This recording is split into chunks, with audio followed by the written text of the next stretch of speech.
Hi, Tom from bkmnutrition.com. Today I want to talk about the best cardio for fat loss, or actually the best time to do cardio for fat loss. Now there is a lot of discussion on the internet and with personal trainers and people who do cardio at certain times saying that their way is the best.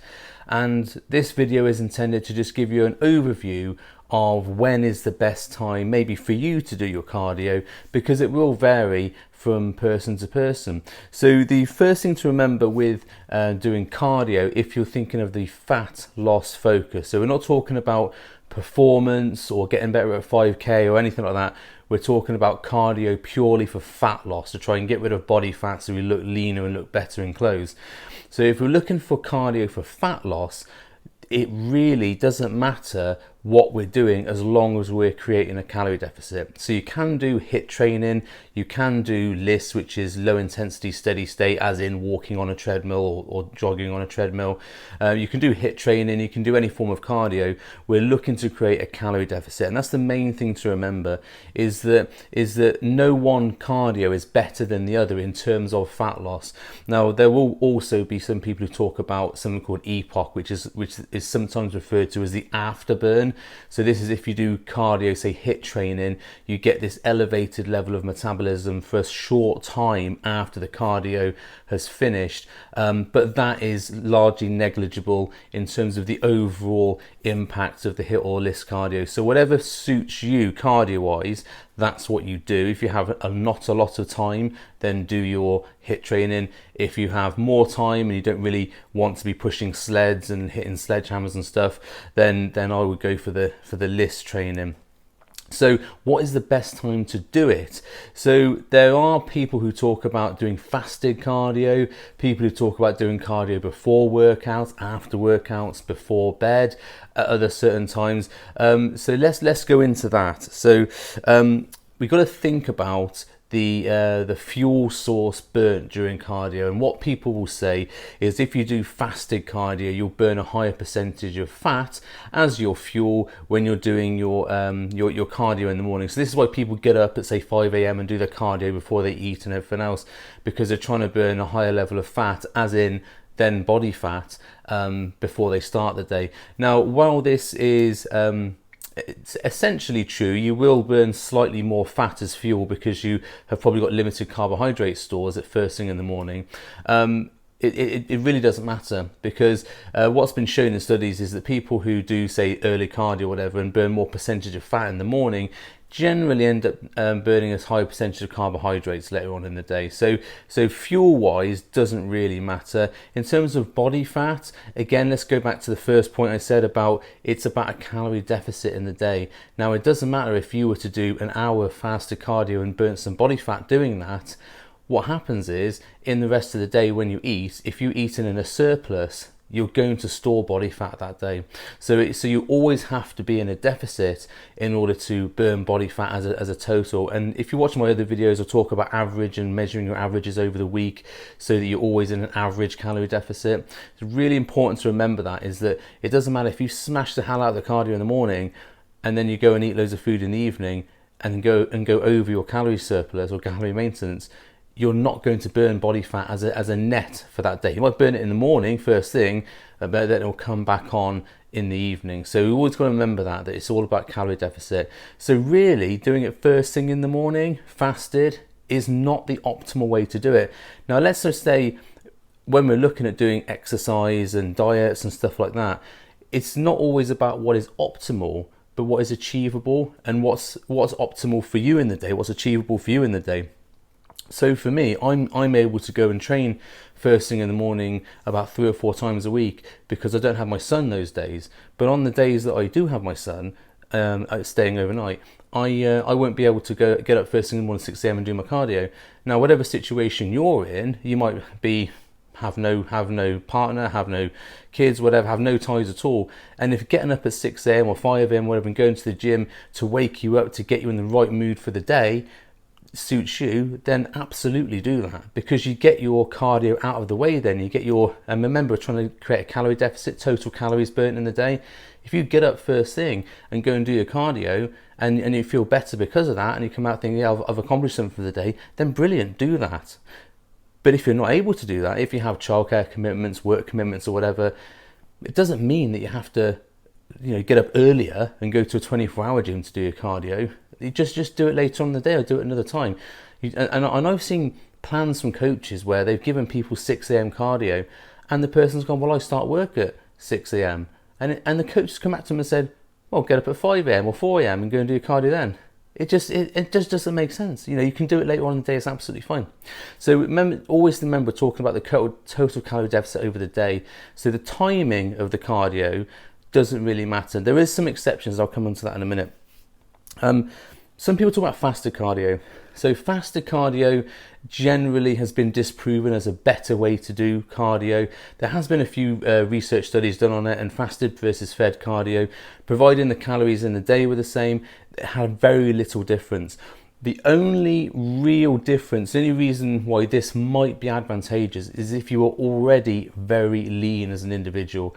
So if you're, say, getting ready for a bodybuilding competition or a physique competition and you are already very lean, and I'm talking about like 6-7% body fat here, the really lean individuals, there might be a very small advantage to doing fasted cardio for them.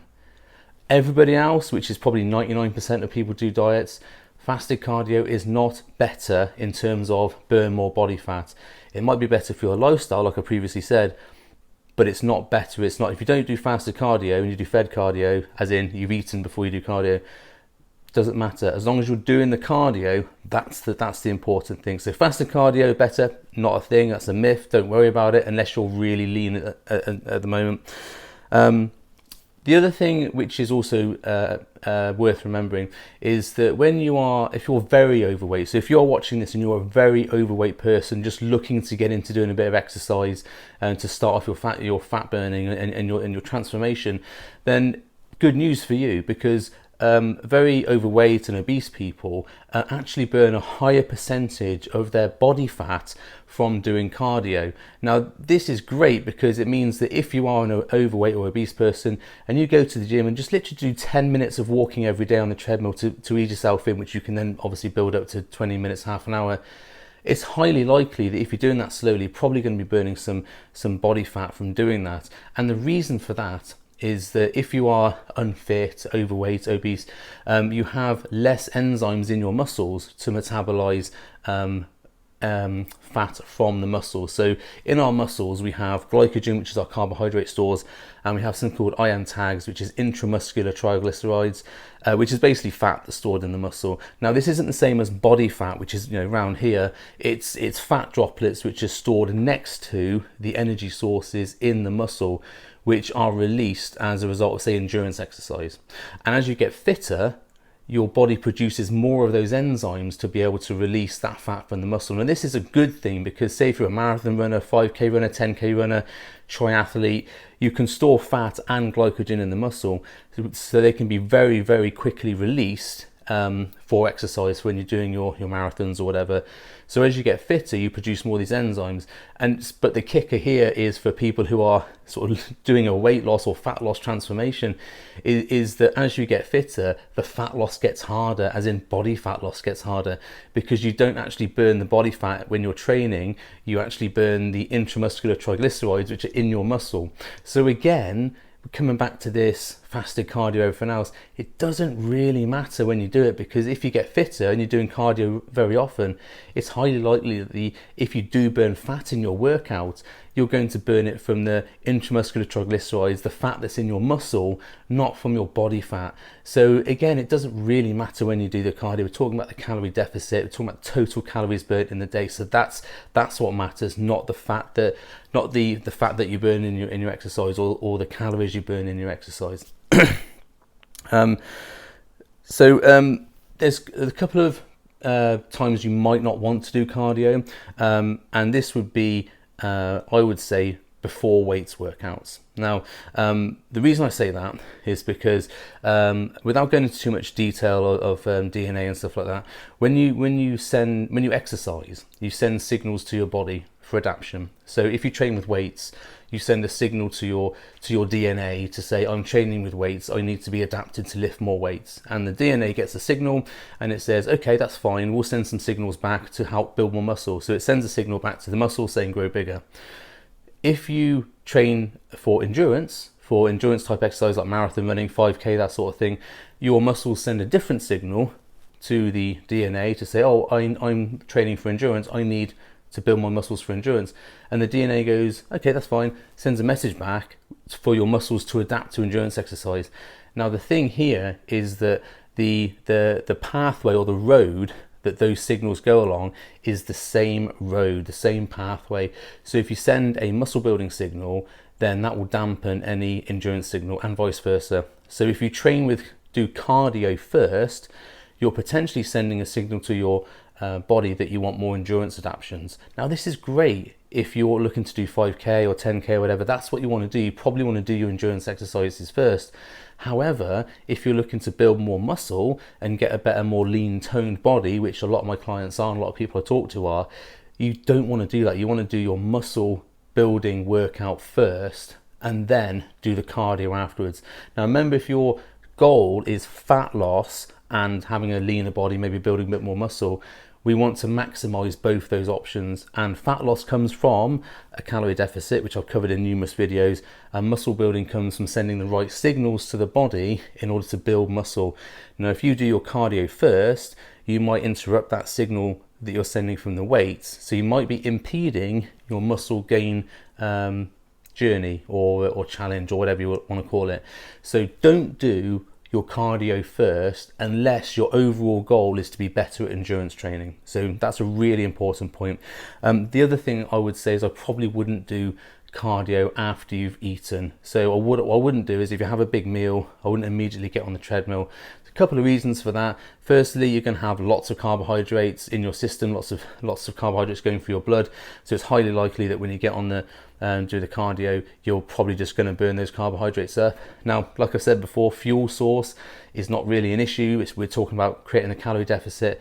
However, we want carbohydrates really to get stored in our muscles so that we can do better weights workouts. If you eat a big meal and then go immediately do some cardio, and then later on you come and do your weight training workout, potentially you might have used up some of the carbohydrates, some of the glycogen that you would have used for your weights workout. So you might have a worse weights workout. So I wouldn't do cardio immediately after you've eaten a sizable meal. It's okay to say have like a banana or something before you go and do cardio in the morning, if that's what you do. That's generally what I do. If I do cardio in the morning, I have like a small banana or something, because I can't train fasted. I hate it.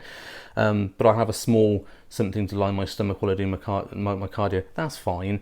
But a big meal, like 600 calorie meal, I wouldn't do cardio right after that. I would wait for an hour or so until the body's digested it, and you're in what's called the postprandial state, where the body has then digested the food and it's gone to wherever it needs to go to, and your blood glucose has returned to normal.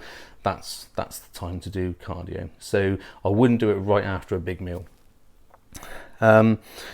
The other thing I would probably say is I would limit your cardio to around about 60 minutes.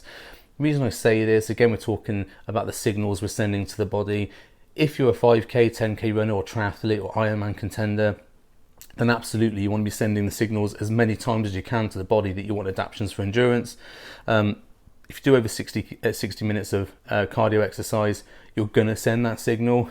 And again, if fat loss and keeping hold or building muscle is your primary goal, you don't really want to be sending those signals. You'll still get the fitness adaptations, but we don't want to be sending the signals to the body if your goal is muscle building and maximizing fat loss. We don't want to be sending those signals for endurance, because that's going to potentially hamper that. Now, like I said, it's whatever your goal is, what's important. If you are a triathlete, Ironman contender, 5K, whatever, and you're looking to lose body fat and maximize your training output, then I would absolutely do cardio as the first thing, or your cardio training, that sort of thing, as the first thing you do. Most of my clients are not that. I don't work with specialists, triathletes, 5k runners. I work with people who are looking to build muscle and look better and lose a bit of body fat, so they have a better body shape, so they look better in the mirror, better on the beach. They're not looking for the performance aspect of it. So that's where generally my content goes. Okay, so I hope that has helped you. I hope that has given you some insight into when to do your cardio. Quick roundup: don't do it before a weights workout, don't do it after a big meal. Any other time, absolutely fine. Doesn't matter if you do fasted, doesn't matter if you do fed cardio. Oh, okay, not straight after a meal. If you do fasted, if you do fed, so you've eaten around about, or close to the time, doesn't really matter, as long as you're getting maximum calories out and you're keeping to your calorie deficits. That's really important. Maximizing calories out, minimizing the calories coming in to keep the calorie deficit. And that, incidentally, because I said earlier, I have a banana before I do my cardio in the morning.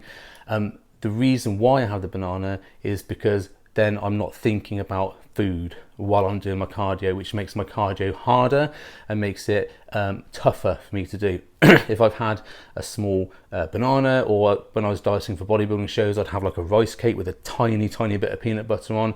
I'd have that before I went cardio. That was enough to line my stomach, enough to offset my hunger and give me a little bit of an energy boost, so I got more out of my cardio. I actually measured this and I got more out of my cardio and did more and felt better by having that small bit of food. It's only about 100 calories before I went and did my cardio in the morning, and I burnt 500-600 calories from doing the stepper for 45 minutes to an hour, and that was a lot easier to do when I had something in my stomach.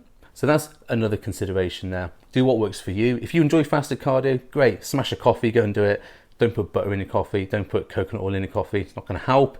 Fats before doing cardio, not going to help. It might give you a bit of an energy boost, but again, we're talking about thinking, what do I want to do on a maximized calorie deficit?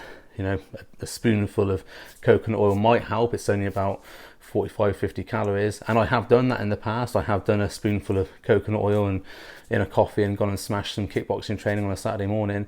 It might help you, but just don't think it's a magical thing that's going to help you. It's just a bit of extra calories into your system before you do cardio. Okay, so I hope that's helped, and if you have any questions below.